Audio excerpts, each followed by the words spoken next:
Assalamualaikum warahmatullahi wabarakatuh. Teman-teman, ini adalah video reality show online shop namanya Mukenade Vlog. Jadi ini segmen ini insya Allah diupload setiap Rabu jam 19.30, yaitu keberjalanan online shop saya jualan mukena. Jual mukena dari nol ya teman-teman, dari ya mulai awal lah seperti apa. Jadi sebenarnya pas banget buat teman-teman yang baru mau ngerintis toko baru atau newbie juga pas banget. Silahkan napak tilas ke belakang, jelek buruknya tinggalkan, bagusnya ikuti. Oke, ini adalah vlog yang ke-17. Jadi sudah 17 pekan reality show ini jalan. Apa yang terjadi saya update di sini, apa yang bagus saya sampaikan, apa yang jelek saya sampaikan. Betul-betul reality show, teman-teman. Jadinya seru, buat saya pribadi juga seru. Ya gitu deh. Oke, dan video ini saya mau bahas soal saya sudah switch GMV Max. Ya, saya switch GMV Max. Jadi saya ada dua toko ya, saat ini saya ada dua toko untuk jual mukena ini. Dua-duanya asalnya manual. Dua yang diiklanin cuma satu produk aja yang ada tractionnya. Karena toko baru, start juga belum, penjualan ada alhamdulillah. Cuman nggak bagus-bagus amat, seminggu satu juga. Ya syukurlah, nanti kita lihat sama-sama. Cuman kan saya 2 minggu lalu saya lagi stuck, ngapain lagi ya? Cobain deh switch GMV Max. Dan ternyata sesuai dugaan saya, loyo. Sesuai dugaan saya GMV Max-nya loyo. Padahal saya ini aja ya naif aja sih, karena saya udah 3 kali nyobain ya, 2 atau 3 kali lah, seingat saya 3 kali saya bikin toko baru, produk baru, bahkan yang tren ya kayak Labubu ya, kayak Labubu saya bikin toko baru, produk baru, saya iklanin langsung GMV Max. Itu loyo banget, udah 3 minggu 4 minggu adem ayem aja. Kayaknya nggak mungkin nih toko baru, produk baru untuk GMV Max. Tapi saya dengar katanya ada yang bilang bahwa toko baru, GMV Max tuh pasti bagus. Ada yang saya dengar seperti itu. Cuman nggak tahu apakah orang-orang tersebut nyobain toko baru, produk baru atau gimana. Yang jelas saya udah 3 kali nyobain new produk, new shop, GMV Max, loyo, nggak ada pergerakan apa-apa. Nah, tapi saya naif. Di toko Mukenade ini saya kan udah ada 2 toko ya, sudah ada traction, sudah ada bintang meskipun belum star. Jadi saya satu toko saya sudah ganti ke GMV Max 2 minggu lalu, 2 pekan lalu saya ganti, ada traction dan loyo juga. Dan satu lagi saya ganti GMV Max baru belum seminggu ya, memang loyo, masih loyo. Tapi nggak tahu, kita tunggu 2 minggu ya. Nah, sebenarnya saya udah nemu solusi biar ngebangkitin GMV Max ya. Jadi GMV Max yang loyo, saya udah punya solusinya. Saya berani bilang sukses rate-nya 50% lah, 50%.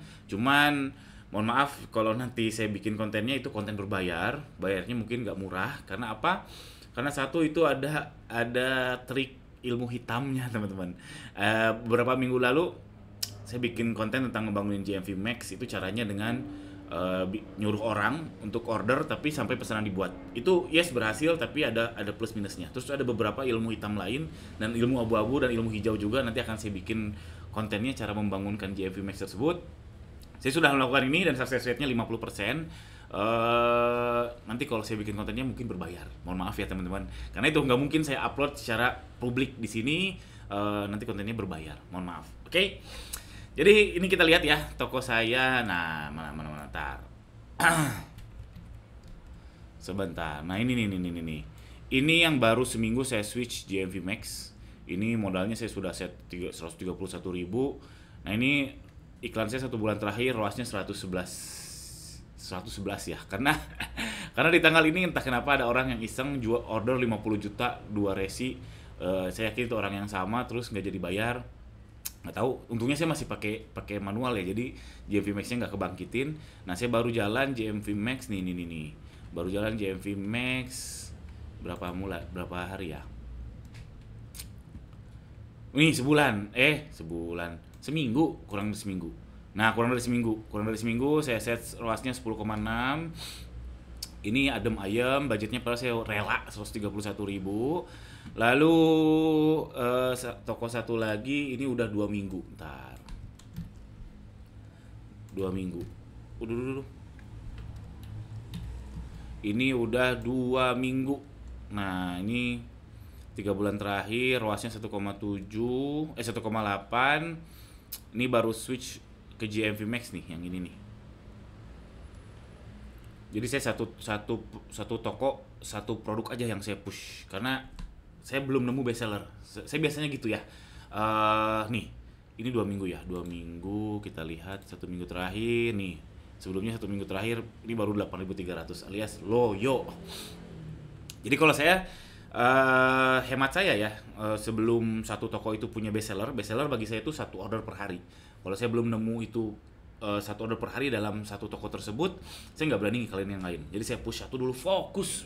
Intinya biar fokus sih. Kalau teman-teman bisa memecah fokus ngiklain banyak produk, yang apa silahkan, bagus. Kalau saya satu toko satu produk sampai satu order per hari dulu, baru saya lirik produk lain untuk diiklanin. Nah ini JFV Max-nya loyo. Gimana Kang kalau misalkan turunin ROAS-nya? Ya ada yang bilang kayak gitu ya, katanya nurunin ROAS JFV Max-nya nggak loyo. Cuman JFV Max ini kan dia permainannya tuh apa ya? Jadi kalau ROAS-nya naik terus dia mulai kebakar, ya gitulah, naik turun gitu. Kalau garis ininya kita turunin ke bawah, jadinya apa ya? Misalkan saya turunin ROAS-nya jadi 1 ya.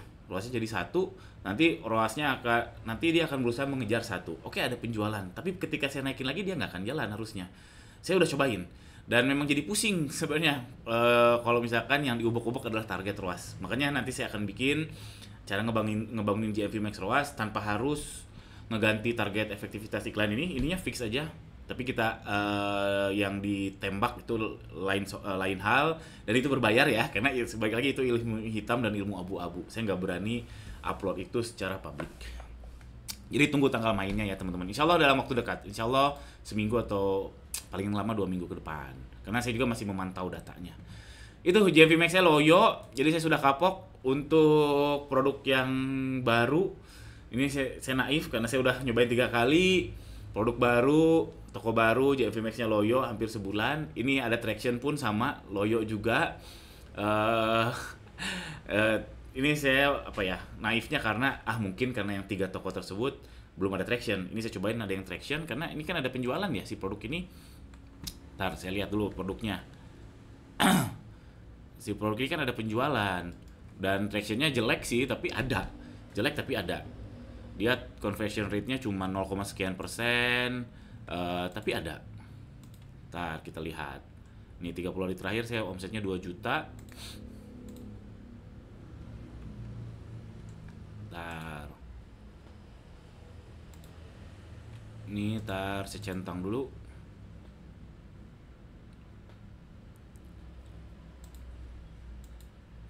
Nih produknya yang ini nih, yang saya JFV Max sudah 2 minggu berjalan. Tukar rate-nya 5% doang, conversion rate-nya 0,4% doang. Dan ini ada bintangnya bagus juga. Bintangnya sampai 4,9 kalau nggak salah. Memang produknya bagus sih, 5,0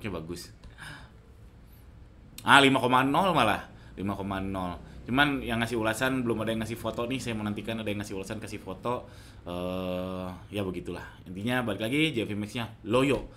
Lalu apa yang akan saya lakukan selanjutnya? Saya akan switch gear teman-teman. Gak pivot tapi ya ganti gigi sedikit lah, Kenapa? Jadi pertama saya tinjau dulu cash flow saya, jurnal saya ini baru saya update banget sebelum video ini dibuat. Saya tuh minus 4,1 juta. 4 juta 100 saya minus segitu, alias per harinya tuh saya ngebakar 45.000. Saya rugi per hari 45.000 sampai detik ini untuk vlog ini. Bagi saya ini masih sangat super ikhlas sayanya. Sesimpel saya kan jualan tools ya di sini di YouTube ini, dan alhamdulillah yang harga 500.000 yang Gear R&D namanya itu bisa ngecek produk tren. Itu ya terjual sehari satu lah rata-rata. Harganya 500.000. Ya berarti saya cuman untung jadi 450.000, cuma mengurangkan itu aja. Jadi rugi 45.000 per hari untuk vlog ini bagi saya sangat ikhlas. Cuman ini mumpung ruginya belum terlalu banyak, ini saya rasa bisa switch gear ya, artinya apa? Karena ini saya masih ikhlas dan saya ada pengalaman setelah 17 pekan ini berjalan, saya menyimpulkan beberapa hal. Pertama, saya kan ngejar momen ya sebetulnya. Saya nggak berharap untung saat ini, saya berharap untungnya pas menjelang puasa nanti, alias 2 bulan dari hari ini. Ya sekitar 1,5 bulan dari hari ini. Dan kesimpulan saya pertama, supplier harus kuat. Ini saya alami juga ketika toko saya menjadi supplier banyak dropshipper saya tendang dalam tanda kutip karena stoknya nggak ada. Jadi supplier harus kuat alias stoknya harus tebal, dan pengelolaannya itu harus kuat juga. Jadi ngelola inventory itu ilmu yang mahal teman-teman, serius. Ngelola gudang itu ilmunya mahal, dan memang susah banget. Yang bener ya, kalau yang gaya koboi ya terserah. Jadi suppliernya harus kuat, alhasil dia juga harus hire orang gudang yang kuat. Dia harus hire orang yang ngerti inventory yang pinter lah. Artinya gajinya mahal, ya enggak? Ada yang bisa pecah gudang, gudang satu, gudang dua, gudang tiga, tahu stoknya, tahu stok real time. Tahu stok real time aja saya yakin nggak semua seller punya sistem itu. Makanya supplier kuat pasti punya stok real time, punya tahu kapan harus order, kapan harus produksi dan seterusnya. Sehingga karena supplier kuat itu punya orang tuh punya karyawan yang gajinya mahal, sehingga ya harga ke saya juga mahal.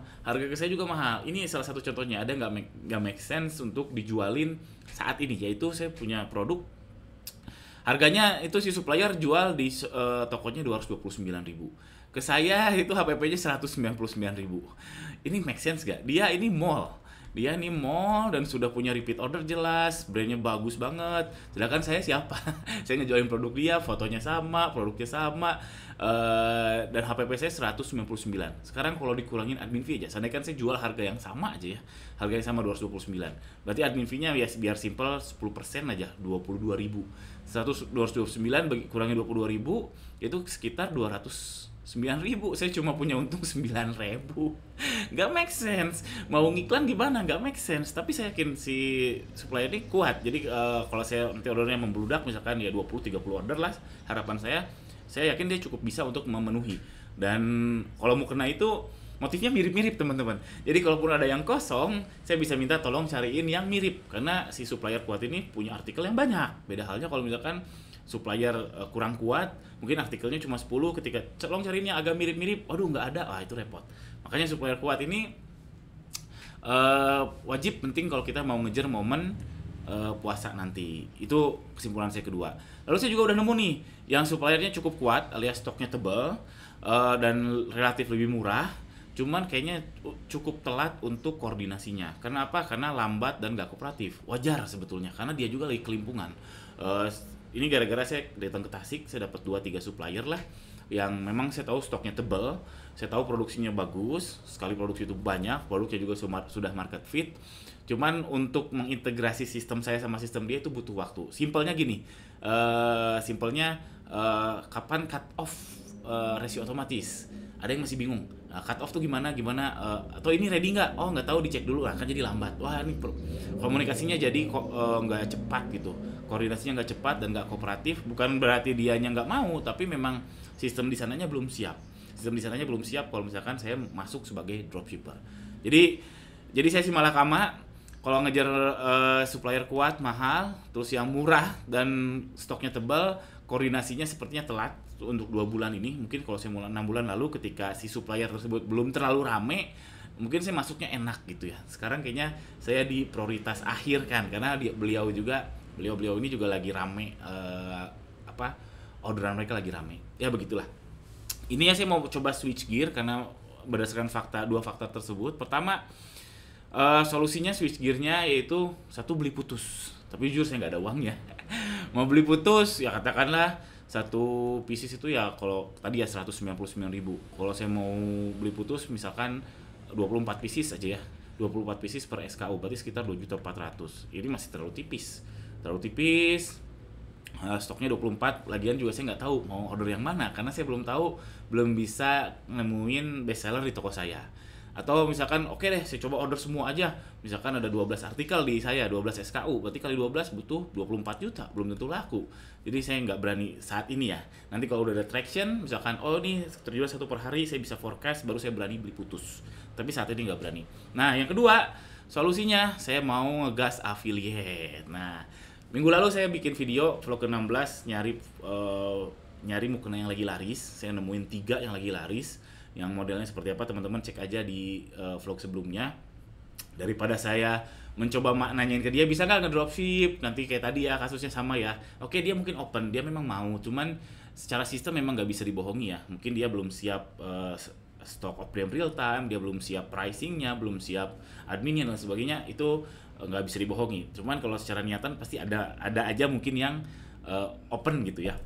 Cuman ini kayaknya nggak mungkin, nggak sempat. 2 bulan lagi untuk koordinasi vendor baru nggak akan sempat, makanya saya mau affiliate aja. Saya affiliate, dan affiliate itu kan nggak perlu seleksi vendor, asal upload aja. Masalah stok urusan dia. Cuman saya juga akan pilih-pilih, karena kalau misalkan saya berhasil FYP gitu ya, terus ternyata stoknya dia habis, wah repot. Cuman ini memangkas banyak hal untuk koordinasi soal dropship atau resi otomatis. Jadi saya akan fokus ke affiliate ini, setidaknya 3 produk yang sudah saya bahas di pekan lalu. Lalu saya akan bikin toko baru lagi. Ini sebenarnya nggak ada kaitannya sama 2 poin yang ini sih, cuman kaitannya sama poin si GMV Max-nya Loyo. Ini saya mau biarin dulu aja deh, biar nggak pusing sih sebetulnya. Saya mau bikin toko baru lagi aja, mungkin 1 atau 2 toko baru, untuk menjaga kaki aja teman-teman, untuk menjaga kaki. Emang di awal saya niatnya bikin 5, cuman per 17 pekan ini baru 2 yang jalan. Saya mau bikin toko baru lagi. Ditambah lagi saya masih ikhlas karena budget saya itu 100.000 sehari ruginya. Saya sekarang per hari ini cuma 45, cuma dalam tanda kutip, mohon maaf, cuma 45.000 per hari saya merugi. Gitu teman-teman. Udah, itu aja vlog ini. Alhamdulillah sudah 16 menit. Ikutin terus. Ini memang ya reality show. Ya itulah yang lagi saya pikirkan sekarang. Minggu depan mungkin beda lagi ya, wallahu alam. Itu plan sekarang. Teman-teman tinggal ikuti aja. Mudah-mudahan ada insight-nya. Yang bagus lanjutkan, yang bagus ikuti, yang jelek ya jangan. Simple, sederhana. Sampai jumpa di vlog selanjutnya. Jangan lupa subscribe. Assalamualaikum warahmatullahi wabarakatuh.